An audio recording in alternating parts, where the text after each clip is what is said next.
there were a couple of spike strip attempts. Oh my God, we got a police chase tonight. We haven't heard that they were successful or not. I haven't been able to hear that on the radio. Well, but it's something smoking is now. dragging back there. We got smoke coming. We got something dragging there from the back. Yeah. Very weird. But I mean, 50, 60 miles an hour on these. This is a very desperate suspect. I mean, frankly, just kind of wish they would get out and run because this really is putting a lot of people in a lot of danger right now. When he was flying past those other LAPD officers on the other side of the road when he went through that intersection back there on Naomi, and it seems, I mean, who knows at this point, Des, but when someone is this reckless and this out of control, do they back off at all? Yeah, I mean, they what's definitely could. I guess I not. thought I had heard tracking mode earlier, but I mean, they're right there. They are right there behind this suspect. It is always kind of the balancing act here for the authorities. I'm not sure if that's one of the rear tires. Or if that's a spike strip that got kind of caught in the back bumper there. And they're just As waiting you can see, they're westbound on Manchester, so really difficult to cover right here. I mean, pretty much right in the center of LAX's airspace here.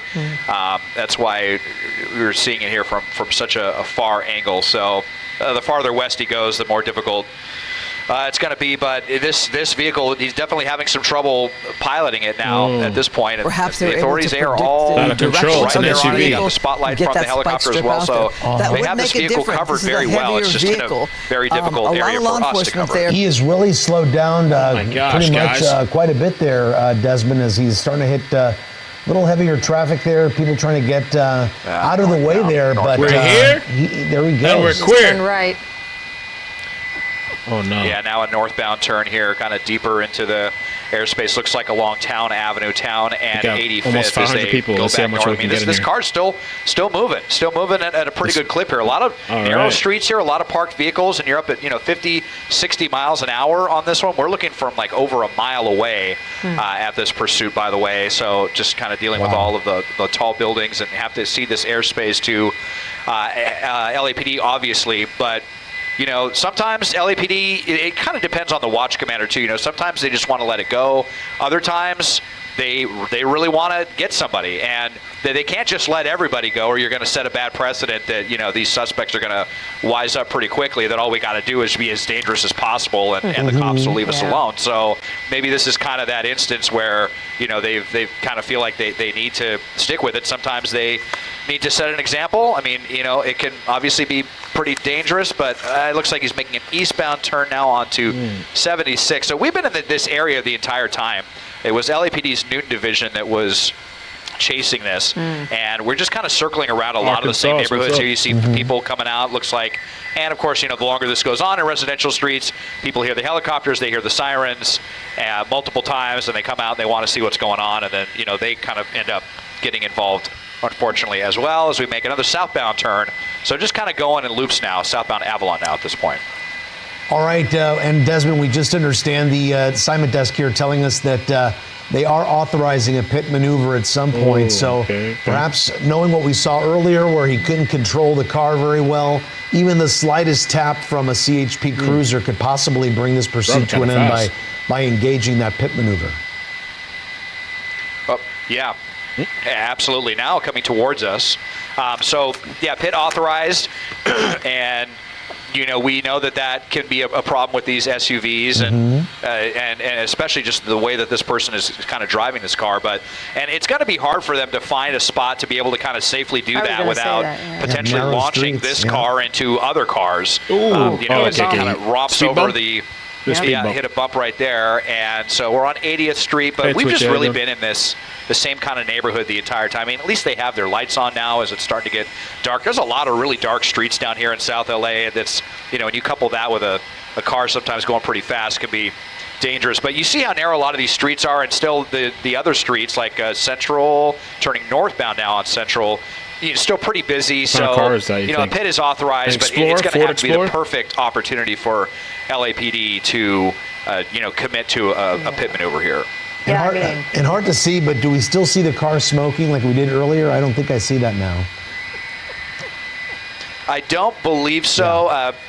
I think that, like I said, that might have just been something that was hanging off the back bumper. I was thinking maybe it was again, and you see how he's taking these turns. Everything just really large, I'm not sure if that's a homeless encampment or what, but a lot of stuff there getting spilling into the street there that he almost hit. But 76, and just the way that he's taking these turns pretty wide but pretty fast, and then it's just hard to keep control of this vehicle. Very fortunate that they haven't already lost it at this point. Make it a little adjustment here as we're dealing with twilight on the camera. So southbound on Hooper, and this is like the 5th or 6th time that we've been on Hooper Avenue. This has really been kind of the main street that this suspect has been sticking with, but you can still see something dangling off of the back there. Again, I believe that's part of a spike strip. Seeing a little bit of smoke there, but I think the tire's still intact in the rear, so it kind of an advantage suspect as far as that goes. They've already tried a couple of spikes, and the more that he goes around this neighborhood like this, kind of the same neighborhood, the easier it would be for LAPD to commit to try some more spike attempts. But we know that he's already dodged at least one, and another one, not sure if that was successful or not. So on and on it goes now on Central Avenue once again. Well, and it's almost like officers are now set up on every corner because they know where he's headed, and then they just jump right back in line and follow him. This police chase starting just before 8 p.m. Ooh, whoa. Oh, did it. Wow, they kind of tried a high-speed pit right there. Oh. Wow. Oh, boy. They tried, but LAPD getting really serious now. Look at that. And, And I don't know if he just got disoriented or what, but he just bumped into that car. Fortunately, it was parked. I don't think there's anyone inside, and it was a pretty slow speeds, but that was pretty surprising. I heard the airship say, no traffic ahead, guys, go. Like, now is the right opportunity to try to pit, and they did it. They came in with it, and so now let's see if the suspect complies. I mean, I can't quite tell from this angle, but it kind of looks like they have a little room to run if they wanted to. So, and as far as we know, Desmond, only one person in there, huh? Oh, yeah. We haven't heard anything about more than one person being in the car, but we've got the passenger side opening now.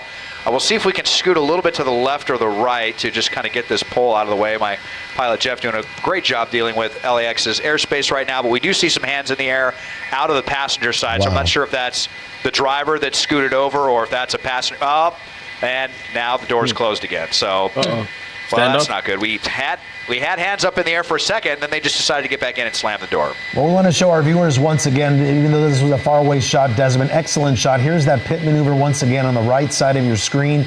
You can see that officer really coming in really quick and just tapping that SUV there, kind of loses control a little bit, and then the next thing you know, it slows down to a point, and he just rolls right into that parked truck. And I don't know if you had a chance to see it, but there was that other car that started backing up as quickly as they could. Hey, Monica. They were in lanes of traffic to get out of the way, and they weren't hit. A lot of cops. Because that could have been a whole different situation there. But is it door opening again, Desmond? I think I saw it open again. It might have opened for a second, and then I thought the window was down and some words were being exchanged. But then back in the vehicle, and sometimes we just have these suspects that just kind of want to drag this out or make the police come in and drag them out, and it can turn into these long, drawn-out things. We know when we're dealing with CHP that they don't let it turn into a situation like that. They'll just come and bust out the window and yank you out of the vehicle. LAPD sometimes may take a different tact. We'll see what happens, but they give a lot of opportunities to these suspects to come out and comply, and it's really kind of up to them how far they want to escalate this. And did you notice, Des, how many spectators ran down? Yeah. Go ahead, Des.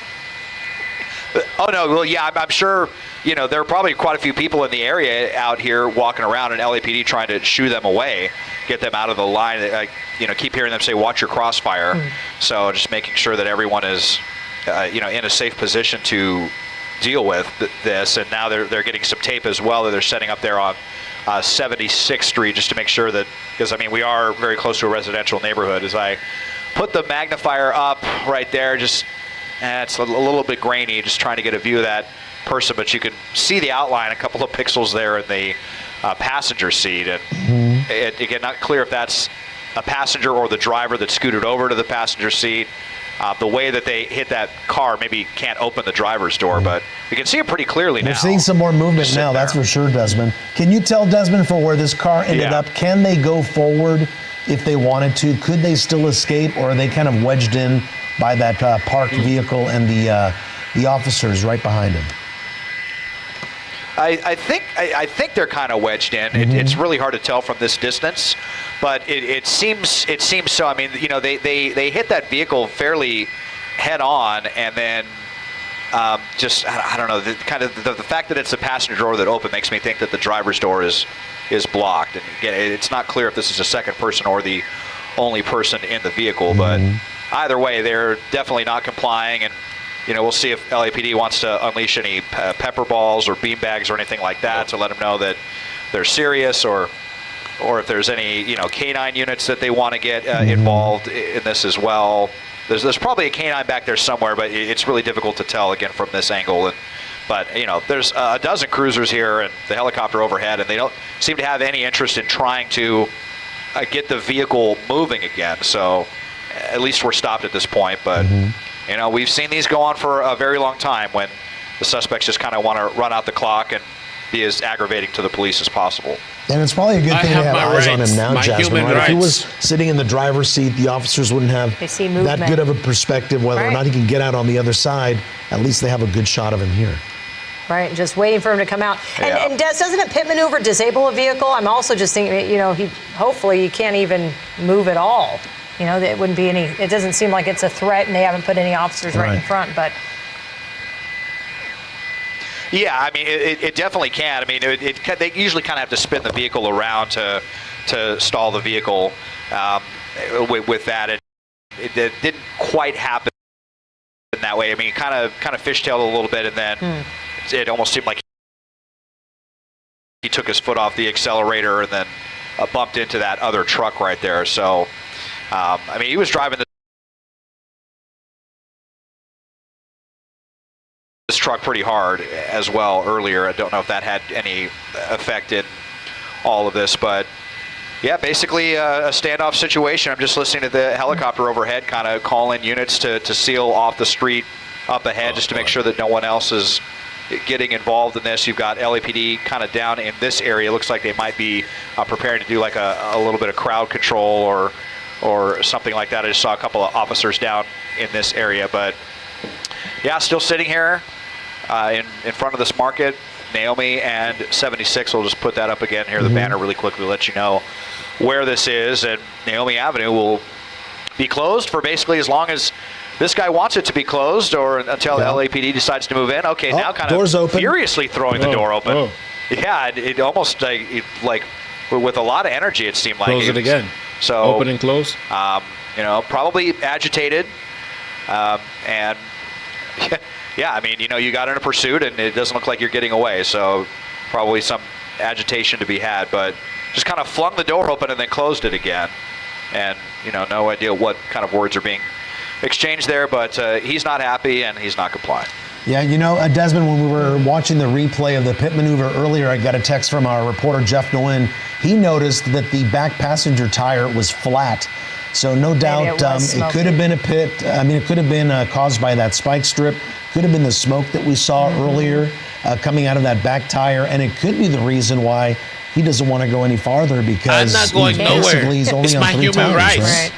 And he was doing this throughout the pursuit, Des. He was opening a door and closing it. Now he's doing the same thing even in the standoff situation. It just kind of taunting, teasing those officers. And he's surrounded. There's nowhere he can go, hopefully, and bring this to an end. Yeah, and it was very strange with that door kind of flying open and closed throughout the duration of the pursuit. The helicopter was making a lot of note of that, like maybe he was, you know, going to jump out of the moving car and get out and run. I don't know if that was some kind of fake out technique, or, I mean, we have seen pursuits like that where they get out and jump out of a moving vehicle, so it would have been within the realm of possibility. But now, like a lot of hand signs, it looks like being flashed out there. Sign language? Yeah. It's mental health? Mental health? Very, very weird. I could put the magnifier on here to try to kind of see, but it's just a little bit grainy, but it looks like I can see arms out the window, and maybe he's calling for help, flashing some sort of signs. And well, if the window's open, you wonder if they are going to use those less than lethal pepper balls, get him out of there, make the canine jump through, like we've seen. You're doing Mr. Tire. They definitely have that as a possibility. Probably wouldn't see the canine unleashed unless he tried to get out and run. That's probably where most likely we would see that. But I mean, you have a ton of officers, and of course they're always really worried if someone is armed or what. We didn't hear anything about seeing a weapon or how this vehicle was stolen. We didn't hear about it being stolen, violently under duress or anything like that. But of course they err on the side of caution, and they're going to want to probably, before they approach the vehicle, if they're going to do that, probably have some ballistic shields and some helmets and have their less lethal lined up. And we haven't really seen too much, lately, I feel like, in the way of pepper balls and stuff being shot by LAPD. I mean, it does still happen occasionally, but it doesn't seem to happen as often as it did in years past. They, really kind of try to give this suspect a lot of rope to come out on, their own volition. But come on. Okay, now he's saying, they're saying, I'm hearing him talking about that he wants to come out, but he's saying, actually, to your point, Jasmine, that he's afraid that the dog's going to bite him. So apparently they do have a canine out there. Oh, my God. So that's, now it sounds like maybe some sort of negotiation Bring going the canine. on. He wants Come to on. make sure that he's not going to, get he's a afraid of the canine after driving like a nut job? Almost killing people? The moment. Okay, doors back open again. So let's see if what's the Florida cops at? Punch the window. Third time is a charm. We'll see here. It looks like he's still negotiating something better or there. not with the. Yeah, kind of a tense moment, and apparently now they're saying that they are talking, that they're in contact with a family member, or that a family member is pleading with him to come out with his hands up. But now you can see the door just closed again, and it opened. Yeah, because okay, this now is we're as far as outside he's and gone. standing. He's coming. All right, close the door. Orders. Grab him while you can. Come on. The closest Jesus, we've what are seen. you waiting for? But maybe the family member kind of talks some sense here into the suspect. But okay, and out with the door closed.